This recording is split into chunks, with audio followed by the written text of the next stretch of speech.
So, dito po tayo guys sa steel ng Bulacan. So, yung Bulacan naman guys, ay wala po pong bola ng umaga.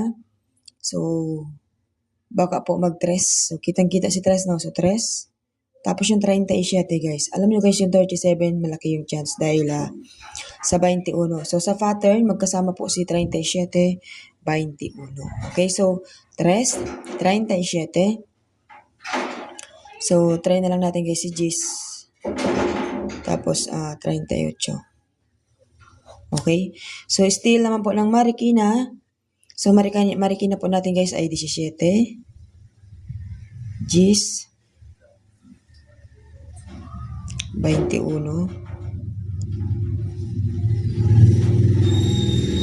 So, balik rin natin guys si 23. Gawin natin 32. So, next natin dito ay steel po tayo ng Camarines Norte. So, yung Camarines Norte guys, lumabas po kahapon yung 22, 11, 4, 16. So, nag-start po ito ng Fecha 2. Wala din siyang bola ng umaga. So, ito din po guys ay Fecha 2 at Fecha 3. So, 9:34, 12:3 at 12:1. So, marami na po nag-chat sa akin guys ng mga sumada.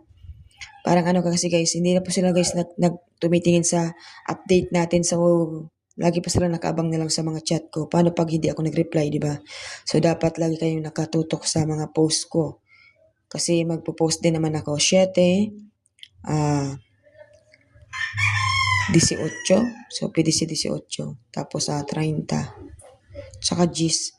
Kasi nag-9. So, baka magpasunod sa Gis. Tapos, ito naman 12, 3. So, pwede rin naman guys si 21. So, pwede po si 21 guys. So, bahala na kayo dyan. Okay, so next natin ay sa kabila na po tayo magsumada. Okay, so maraming salamat po. So, God bless po sa inyo lahat, sa mga mag-share po at sa mga naghihintay na sumada. Good luck everyone.